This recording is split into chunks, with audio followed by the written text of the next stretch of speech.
اعوذ باللہ السمیع العلیم من الشیطان اللعین الرجیم بسم اللہ الرحمن الرحیم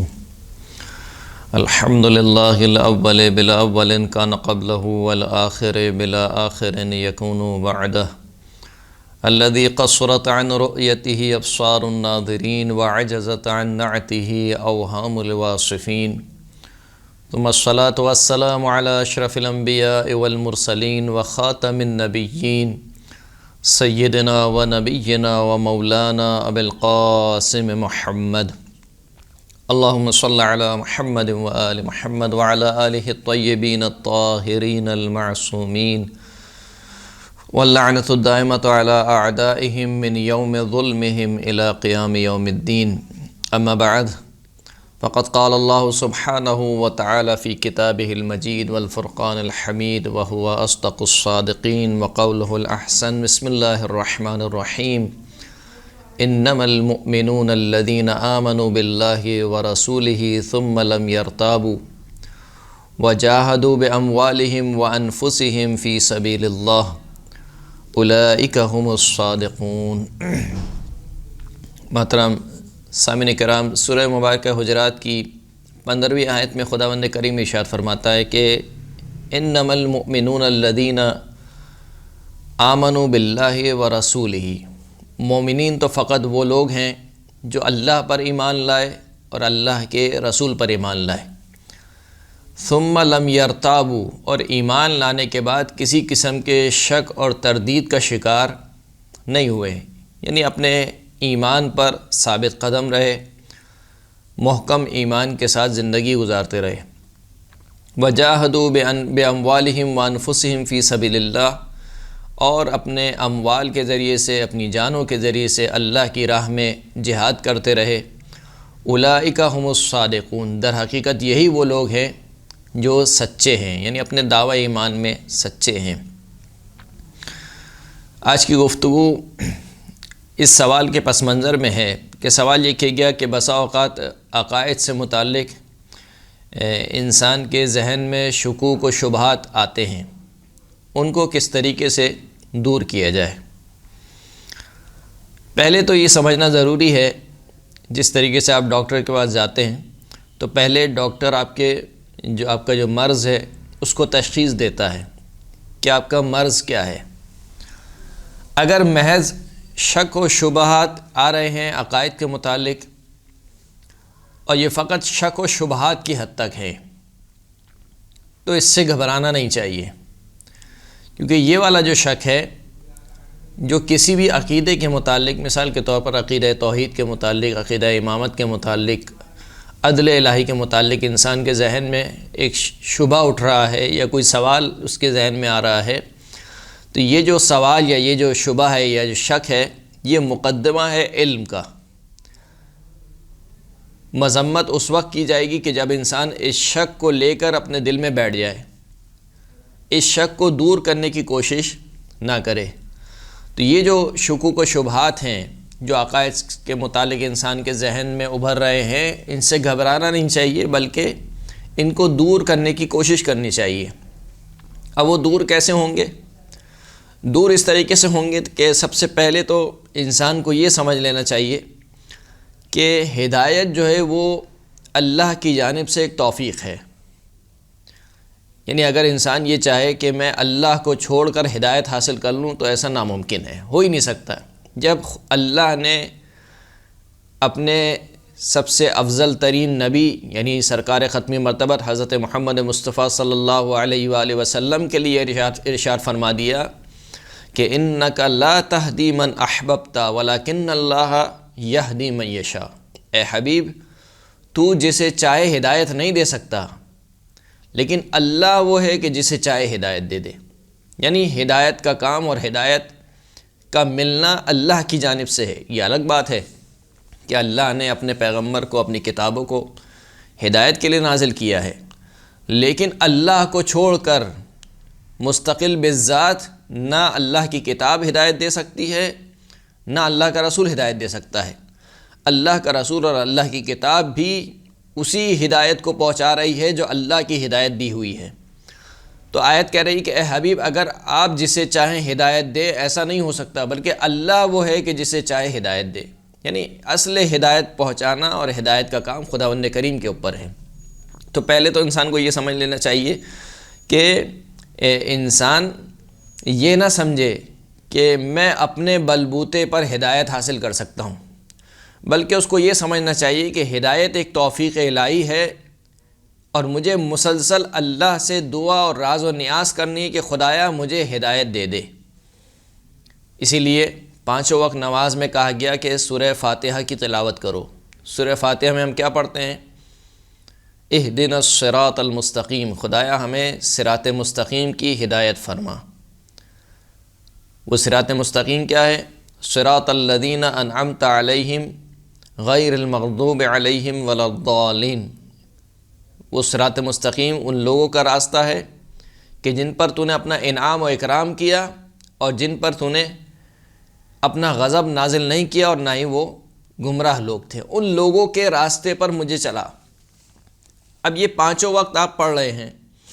آپ مسلمان بھی ہیں، مومن بھی ہیں، شیعہ اثنا عشری بھی ہیں، اس کے باوجود آپ کہہ رہے ہیں کہ اہدنا الصراط المستقیم۔ اس کا مطلب یہ ہے کہ انسان کو ہر آن ہدایت کی ضرورت ہے۔ انسان یہ نہ سمجھے کہ اب تو میں مثال کے طور پر شیعہ ہو گیا، مومن ہو گیا، اب مجھے ہدایت کی ضرورت نہیں ہے۔ نہیں، مرتے دم تک انسان کو ہدایت کی ضرورت ہے۔ ہدایت انسان کی سانس کی طرح ہے، جس طریقے سے انسان کو زندہ رہنے کے لیے ہر آن سانس کی ضرورت ہے، بالکل اسی طریقے سے اگر انسان کی روح کو زندہ رہنا ہے تو اس کو ہر آن ہدایت کی ضرورت ہے۔ لہٰذا کہا کہ ہر نماز میں اللہ سے ہدایت مانگو۔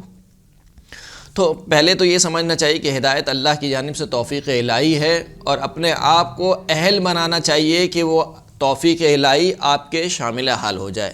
اب وہ اہل آپ کیسے بنیں گے؟ اس کے مختلف طریقے ہیں۔ ایک طریقہ دعا اور راز و نیاز کا ہے۔ صحیفہ سجادیہ دعاؤں سے بھری پڑی ہے، ائمہ اطہار کی دعائیں، ان کو انسان پڑھے، مطالعہ کرے۔ خود اگر وہ نہیں پڑھ سکتا ہے، اپنی جانب سے اپنی زبان میں خداوند کریم سے سچے دل کے ساتھ یہ دعا کرے کہ خدایا مجھے حق دکھاتا رہے اور مجھے حق سے منحرف نہ کر۔ اس لیے کہ خداوند کریم ارشاد فرماتا ہے کہ والذین جاہدوا فینا لنہدینہم سبلنا، جو شخص بھی ہماری راہ میں کوشش کرے گا، جاہدوا فینا کوشش کرے گا، یعنی سچے دل کے ساتھ، اس کی تمنا یہ ہوگی کہ میں حق پر رہوں، صراط مستقیم سے نہ ہٹوں، جو بھی کوشش کرتا رہے گا لنہدینہم سبلنا، اللہ کا وعدہ ہے کہ ہم ضرور بضرور اس کو اپنے راستوں کی ہدایت کرتے رہیں گے۔ تو ایسا ہو ہی نہیں سکتا کہ انسان اللہ سے ہدایت چاہے صدق دل کے ساتھ اور اللہ اس کی ہدایت نہ کرے۔ تو پہلا طریقہ یہ ہے۔ دوسرا طریقہ یہ ہے کہ بہت سی دعائیں ہیں جو تثبیت ایمان کے باب میں وارد ہوئی ہیں، جیسے کہ ایک بڑی مشہور دعا ہے کہ جس کو خاص طور پر غیبت کے زمانے میں پڑھنے کی تاکید کی گئی ہے، یا اللہ یا رحمان یا رحیم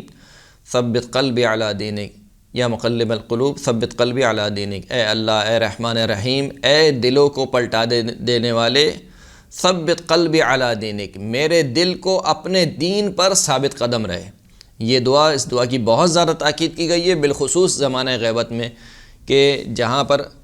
عقیدوں کے باب میں یوں سمجھ لیجئے کہ یلغار ہے، ہر طرف سے عقیدے کے اوپر حملہ ہو رہا ہے۔ ایسے زمانے میں کہ جہاں پر ہمارا ہادی، ہمارا رہبر، حجت خدا پردہ غیب میں ہے، اور اب ہم حیران و پریشان ہیں کہ مثال کے طور پر ہدایت کہاں سے حاصل کریں، تو تاکید کی گئی کہ ایسے دور میں یہ والی دعا پڑھی جائے۔ تیسرا کام جو انسان کو کرنا ہے، جو سب سے اہم کام ہے، اچھا یہ جو میں بات کر رہا ہوں یہ سارے ان شکوک کی بات کر رہا ہوں جو فقط شک اور شبہات کی حد تک ہیں، جس کو اصطلاح میں شک مقدس کہا جاتا ہے، یعنی پاک شک، جس کو اسلام نے اہمیت دی ہے، یعنی اس کی مذمت نہیں کی گئی ہے۔ اگر آپ کو توحید کے کسی باب میں شک ہو رہا ہے، عدل الہی کے کسی باب میں شک ہو رہا ہے، تو یہ پہلی نگاہ میں قابل مذمت نہیں ہے، بلکہ اسلام نے چاہا ہے کہ آپ عقائد کو سمجھیں، اور سمجھے گا اسی وقت جب شک کرے گا، یعنی جب انسان کو شک ہی نہیں ہوگا تو سوال کیسے کرے گا۔ یہ جو شک ہے یہ شک مقدس شک ہے۔ تو تیسرا جو سب سے اہم کام ہے وہ یہ کہ علم اور علماء دوستی کو اختیار کرے۔ یعنی ایسا نہیں ہے کہ بس انسان گھر میں بیٹھ جائے اور مجھے شک ہو رہا ہے اور شک کو اپنے حال پہ چھوڑ دے، نہیں، اس طریقے سے تو کام بننے والا نہیں ہے۔ والذین جاہدوا فینا، ہماری راہ میں کوشش کرنی پڑے گی، آپ کو خود بھی کچھ چلنا پڑے گا، علم کی تلاش میں نکلنا پڑے گا، کتابوں کو کھنگالنا پڑے گا، علماء کے پاس بیٹھنا پڑے گا، علماء سے سوال کیجئے، خود کتابوں کو پڑھیے۔ متاسفانہ بالخصوص پاکستان میں کتاب کو پڑھنا یا مطالعہ جو ہے وہ انتہائی نہ ہونے کے برابر ہے۔ کتنے ایسے گھرانے ہیں کہ جہاں پر دینی کتابوں، ان کے گھروں میں دینی کتابوں کا ایک شیلف ہو اور وہاں پہ باقاعدہ دینی کتابوں کا مطالعہ کیا جاتا ہو۔ یہ بہرحال ایک کمی ہے جس کو ہمیں پورا کرنا ہے، اگرچہ کہ ہمارے پاس دوسرے ذرائع ہیں، مثال کے طور پر مجالس ایام اضحیٰ ہیں، مجالس ایام فاطمیہ ہیں، دوسرے، ان سے ہمیں علم ملتا رہتا ہے، لیکن بالآخر وہ کمی باقی رہ جاتی ہے۔ تو علم اور علماء دوستی کو اپنائیے، علم اور علماء دوست بغیر تعصب کے جائیے علماء کے پاس، علماء سے سوال کیجئے، کتابوں کو پڑھیے۔ یہ سب سے اہم کام ہے اپنے شک کو دور کرنے کے لیے۔ اور چوتھا اور سب سے اہم کام یہ ہے کہ تہذیب نفس۔ تہذیب نفس کا مطلب یہ ہے کہ اپنے کردار کو پاک کیجیے۔ جب تک انسان کا کردار پاک نہیں ہوگا، اس میں پاک علم متحمل نہیں ہو سکتا، بد کردار پاک علم کا متحمل نہیں ہو سکتا۔ بالکل ایسی مثال ہے کہ جیسے مثال کے طور پر ایک صاف شفاف پانی ہو، اس کو آپ گندے گلاس میں ڈال دیں، تو جب تک گلاس گندا ہے آپ جتنا ہی صاف و شفاف پانی کیوں نہ ڈالیں، وہ پانی بالآخر گندا ہو جائے گا۔ تو اگر آپ کو صاف پانی لینا ہے تو اس کے لیے صاف گلاس بھی آپ کے پاس ہونا چاہیے۔ تو یہ جو آپ کا دل ہے، جو علم کا ظرف ہے، جو ہدایت کا ظرف ہے، اس دل کو پاک و پاکیزہ رکھیے۔ پاک و پاکیزہ رکھنے سے کیا مراد ہے؟ یعنی حرام کاموں سے بچیے، گناہوں سے بچیے، اپنے کردار کو پاک کیجیے، اور پھر صدق کے دل کے ساتھ خدا سے دعا کیجیے، خدایا میں حق پر آنا چاہتا ہوں، حق کی جانب میری رہنمائی فرما، اور صرف دعاؤں کی حد تک محدود نہ رہیے، خود بھی مطالعہ کیجیے، علماء کے پاس جائیے، علماء سے سوال کیجیے ان شکوک و شبہات کے متعلق۔ تو یہ پہلی قسم ہو گئی کہ جب انسان کو فقط ایک شک یا شبہ ہو رہا ہے کسی بھی عقائد کے متعلق۔ دوسری قسم ہے اسی شک کی جو شک سے آگے بڑھ کر جس کو وسوسے کا نام دیا جاتا ہے، اور جو بالخصوص وسوسہ شیطانی ہے۔ وسوسہ شیطانی کیا ہوتا ہے کہ انسان عقیدے میں، مثال کے طور پر عقیدہ توحید کے باب میں محکم عقیدہ رکھتا ہے، یعنی اس کے پاس دلیلیں موجود ہیں، اس نے توحید کو سمجھا ہوا ہے، عدالت کو سمجھا ہوا ہے، امامت کو سمجھا ہوا ہے، لیکن پھر بھی شیطان کہیں نہ کہیں سے آ کر اس کو وسوسہ ڈالتا ہے۔ وہ جو وسوسہ ہوتا ہے وہ ایک سوال کی شکل میں انسان کے دل میں ابھرتا ہے۔ یہ جو وسوسہ شیطانی ہے، یہ وسوسہ شیطانی جب تک انسان کے دل میں رہے اور دل میں گھر نہ کر جائے اور انسان زبان سے اس کا اظہار نہ کرے، اس وقت تک تو یہ قابل معافی ہے، یعنی انسان کے لیے خطرے کا باعث نہیں ہے، اگرچہ کہ اس وسوسے کو دور کرنے کے لیے علاج ہے جو میں انشاءاللہ بھی بیان کروں گا۔ لیکن یہ جو وسوسہ شیطانی ہے، یہ وسوسہ شیطانی جب تک فقط وسوسے کی حد تک ہے، یعنی ایک خیال کی حد تک ہے۔ کبھی کبھار ہوتا ہے انسان بیٹھا ہوتا ہے، بیٹھے بیٹھے ایک خیال اس کے ذہن میں آ جاتا ہے، اگر فقط ایک خیال کی حد تک ہے تو اس سے گھبرانے کی ضرورت نہیں ہے۔ البتہ گھبرانے کی ضرورت نہیں ہے کا مطلب یہ نہیں کہ اس کو بس چھوڑ دے اور اس کو سیریس نہ لے۔ انسان کو سیریس لینا ہے اس چیز کو کہ آخر یہ خیالات کیوں آ رہے ہیں میرے ذہن میں، کہیں نہ کہیں کچھ خرابی ہو رہی ہے، گڑبڑ ہو رہی ہے کہ جس کی وجہ سے یہ خیالات ذہن میں آ رہے ہیں۔ تو یہ جو وسوسہ شیطانی ہے کہ جس کا سورہ ناس میں بھی خداوند کریم نے بیان فرمایا کہ یہ شیطان لوگوں کے دلوں میں وسوسہ ڈالتا ہے، اعمال کے اعتبار سے بھی اور عقائد کے اعتبار سے بھی۔ تو یہ وسوسہ جب تک فقط ایک خیال کی حد تک رہے، اس وقت تک انسان کے لیے یا انسان کو اس وسوسے پر پکڑ نہیں ہوگی، گرفت نہیں ہوگی انسان کی۔ جیسے کہ ایک روایت موجود ہے، رسول اللہ صلی اللہ علیہ وآلہ وسلم فرماتے ہیں کہ وضع عن امتی تسع خصال، میری امت سے 9 چیزیں اٹھا لی گئی ہیں، یعنی اٹھا لینے کا مطلب یہ کہ ان کے پر، میری امت کے اوپر ان کا مواخذہ نہیں کیا جائے گا، ان کو سزا نہیں دی جائے گی، ان کو عذاب نہیں دیا جائے گا۔ پہلی چیز کیا ہے؟ الخطا، غلطی کو اٹھا لیا گیا، یعنی اگر غلطی سے کوئی کام انجام دے دے انسان تو اس کی کوئی سزا نہیں ہے۔ والنسیان، بھول کو اٹھا لیا گیا، اگر بھول سے کوئی کام انجام دے دے، مثال کے طور پر بھولے میں آپ نے روزے میں کچھ کھا لیا تو روزہ آپ کا درست رہتا ہے۔ وما لا يعلمون، اور جو یہ نہیں جانتے، نہیں جانتے کا مطلب یہ کہ یعنی انہوں نے کوشش کی اور اس کے بعد ان کو علم نہیں ملا، تو کہا کہ اس کا گناہ میری امت سے اٹھا لیا گیا۔ وما لا یطیقون، اور وہ تکلیف کی جس کی یہ طاقت نہیں رکھتے، یعنی ایک ایسی تکلیف ہے کہ جس کو انجام نہیں دے سکتے، تو وہ اٹھا لی گئی۔ وما اضطروا الیہ، اور جس چیز کی طرف یہ محتاج ہو جائیں، مثال کے طور پر کہا گیا کہ مردار کو کھانا حرام ہے، لیکن ایک ایسی جگہ پہ پہنچ گیا کہ جہاں پہ کوئی کھانا ہی نہیں ہے سوائے اس مردار گوشت کے، تو جس کی طرف انسان محتاج ہو جائے اس کا گناہ اٹھا لیا گیا۔ وما استکرہوا علیہ، اور جس کے اوپر میری امت کو مجبور کیا جائے، یعنی مثال کے طور پر کنٹ پٹی پہ پستول رکھ کے کہا جائے کہ مثال کے طور پر فلاں گناہ انجام دو، تو اگر مجبور کیا جا رہا ہے تو اس کے گناہ کو بھی امت سے اٹھا لیا گیا۔ والطیرۃ، اور تیرہ یعنی فعل بد، فعل بد اگر کوئی انسان کسی چیز کے متعلق کوئی فعل بد انسان کے ذہن میں آئے تو اس کے گناہ کو بھی اٹھا لیا گیا ہے۔ والوسوسۃ فی التفکر فی الخلق، اور خلق خدا میں کہ تفکر کے دوران، فکر کے دوران جو وسوسہ شیطانی آتا ہے اس کو بھی اٹھا لیا گیا، یعنی اس کے اوپر انسان کا مؤاخذہ نہیں کیا جائے گا، سزا نہیں دی جائے گی۔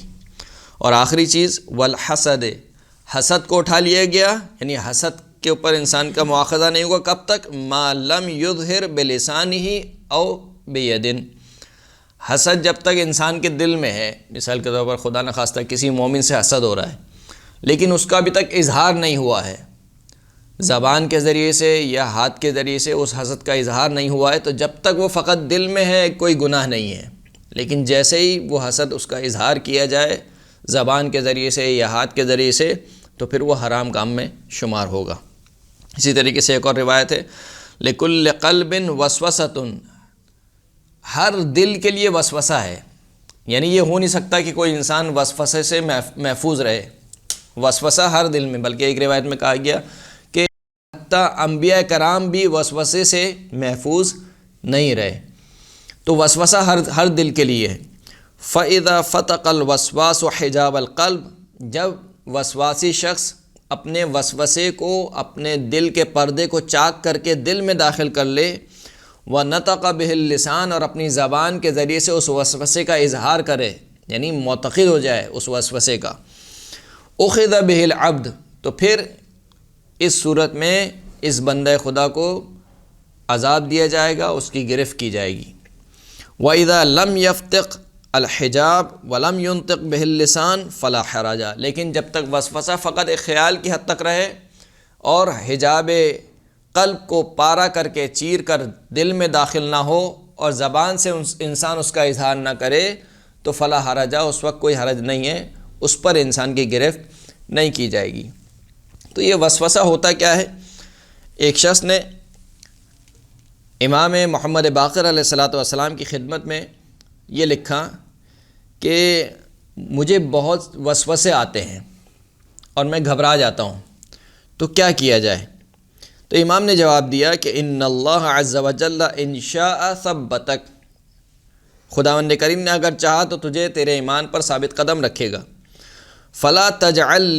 لابلیس علیک طریقا، پس ابلیس کے لیے کوئی راستہ نہ رکھو کہ وہ تمہارے دل میں داخل ہو جائے۔ قد شکا قوم الی النبی صلی اللہ علیہ وآلہ لممن، ایک قوم نے رسول خدا سے شکایت کی انہی وسواسوں کی، مختلف قسم کے خیالات کی۔ لأن تهوی بهم الریح او یقطع احب الیہم من ان یتکلموا به، وہ وسواس ایسے تھے کہ وہ خود قوم بیان کر رہی کہ یا رسول اللہ یہ وسواس ایسے ہیں کہ اگر ہمیں مثال کے طور پر ایک بلند بالا عمارت سے نیچے گرا دیا جائے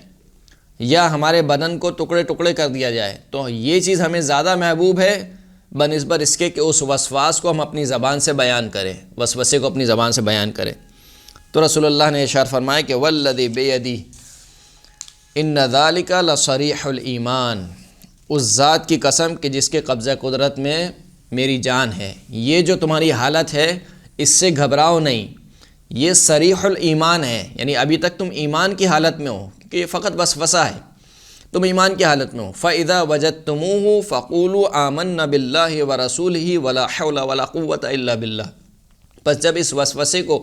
محسوس کرو تو یہ کہو کہ ہم اللہ پر ایمان لائے، اللہ کے رسول پر ایمان لائے، اور کوئی قوت اور طاقت نہیں ہے مگر سوائے اللہ کے۔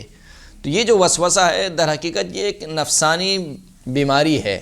کہ انسان وسوسے کا شکار ہو جاتا ہے۔ بس اوقات اعمال میں بھی انسان وسوسے کا شکار ہو جاتا ہے۔ مثال کے طور پر کئی مرتبہ وضو کرتا ہے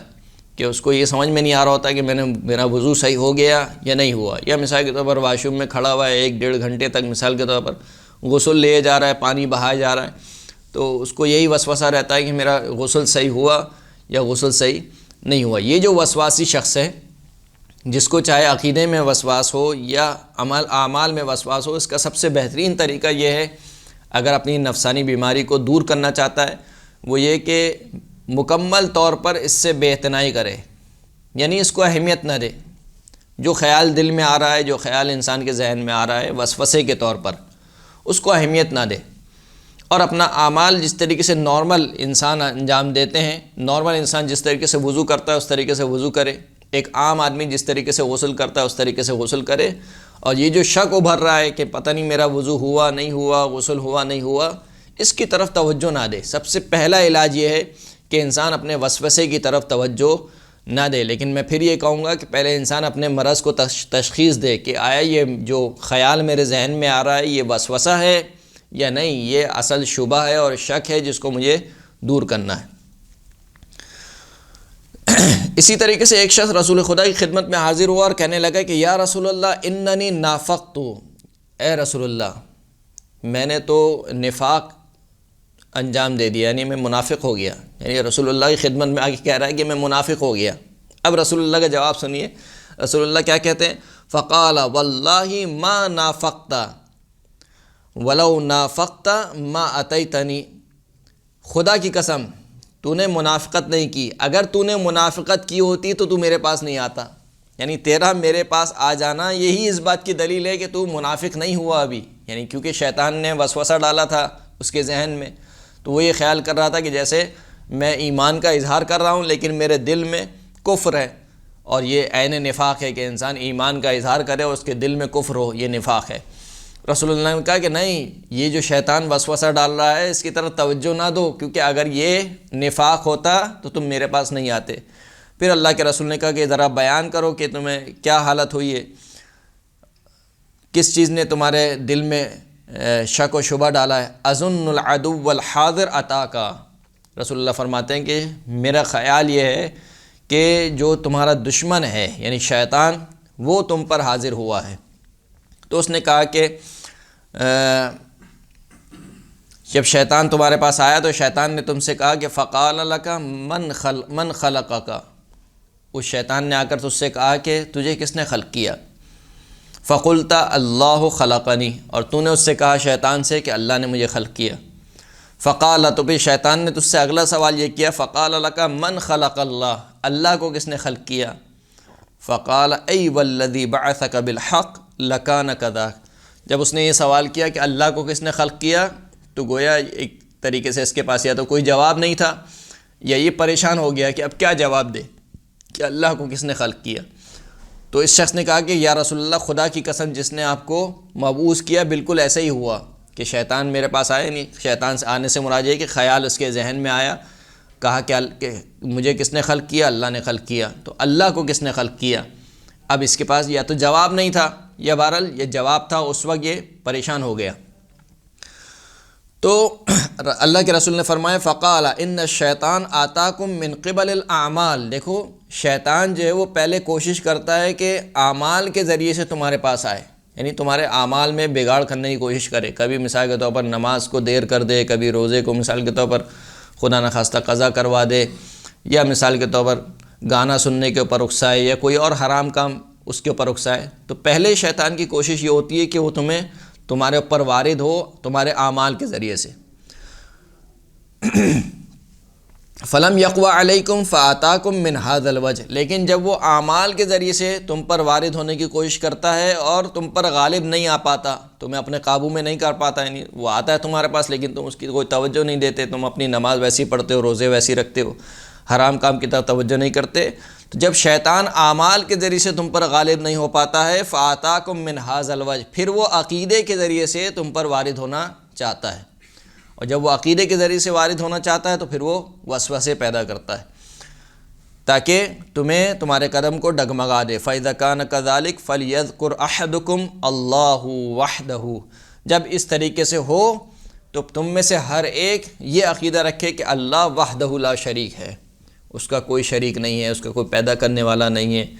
اس کو کسی نے جنا نہیں ہے، اس کی کوئی اولاد نہیں ہے، وحدہ لا شریک ہے۔ تو یہ انسان تشخیص دے کہ مجھے جو مرض لاحق ہے آیا وہ شک و شبے کی حد تک ہے کہ یا نہیں یہ وسواس ہے،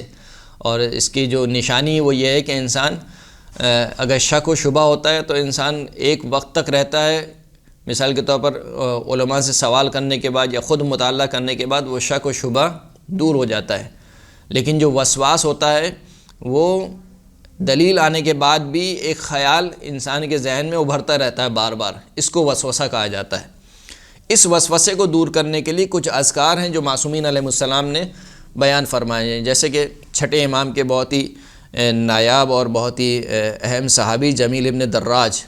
انہوں نے امام سے سوال کیا کہ اے امام، میرے قلب میں ایک شے عظیم، یعنی میرے دل میں کوئی بہت بڑا خطور میرے ذہن میں جو ہے وہ آیا ہے تو میں کیا کروں؟ تو امام نے کہا کہ لا الہ الا اللہ پڑھو، یعنی جب بھی شیطان وسوسہ کرے تو لا الہ الا اللہ کا ورد کرو یا تسبیح کرو یا اس کا ذکر اپنی زبان پہ جاری کرو۔ دوسری روایت میں کہا کہ جب بھی تمہیں شیطان کا وسوسہ کے وسوسے کو محسوس کرو تو یہ کلمات جاری کرو، توکلت علی الحی الذی لا یموت والحمد للہ الذی لم یتخذ صاحبۃ ولا ولدا ولم یکن لہ شریک فی الملک ولم یکن لہ ولی من الذل وکبرہ تکبیرا۔ اس ذکر کو پڑھو، توکلت علی الحی الذی لا یموت، میں توکل کرتا ہوں، اعتماد کرتا ہوں اس ذات پر جو ہمیشہ سے زندہ اور قائم ہے، الذی لا یموت کی جس کو موت آنے والی نہیں ہے، والحمد للہ الذی لم یتخذ صاحبۃ ولا ولدا، تمام تعریفیں اس اللہ کے لیے ہیں کہ جس کی نہ تو کوئی زوجہ ہے اور نہ ہی اس کی کوئی اولاد ہے، ولم یکن لہ شریک فی الملک، اور ملکیت میں کوئی بھی ہستی اس کی شریک نہیں ہے، ولم یکن لہ ولی من الذل وکبرہ تکبیرا، اور کوئی بھی اس کا جو ہے وہ ولی نہیں ہے، اور وہ اتنا بلند اور بالا ہے کہ جتنا بلند اور بالا ہونا چاہیے۔ تیسری ایک روایت ہے، اس میں یہ کہا کہ جب بھی شیطان تمہیں وسوسہ کرے تو تم یہ کلمات کو اپنی زبان سے جاری کرو، اللہم انی عبدک وابن عبدک وابن امتک ناصیتی بیدک عدل فی حلمک فی حکمک ماض فی قضائک، اللہم عدل فی حکمک ماض فی قضاؤک، اللہم انی اسألک بکل اسم هو لک انزلتہ فی کتابک او علمتہ احدا من خلقک او استأثرت به علم الغیب عندک ان تصلی علی محمد وآل محمد وان تجعل القرآن نور بصری وربیع قلبی وجلاء حزنی وذہاب ہمی، اللہ ربی لا اشرک بہ شیئا۔ اس پوری دعا ہے، اس دعا کو انسان پڑھے وسوسے کے وقت۔ ایک مرتبہ میں اس کو دوبارہ ریپیٹ کر رہا ہوں تاکہ آپ آرام سے اس کو سمجھ لیں۔ اللہم انی عبدک وابن عبدک، اے میرے پروردگار میں تیرا بندہ ہوں، تیرے بندے کا بیٹا ہوں، وابن امتک تیری کنیز کا بیٹا ہوں، ناصیتی بیدک میری پیشانی تیرے ہاتھ میں ہے، عدل فی حکمک خدایا جو تیرا حکم میرے بارے میں ہے صادر ہوا ہے وہ عین عدل کے مطابق ہے، یعنی تو نے جتنے بھی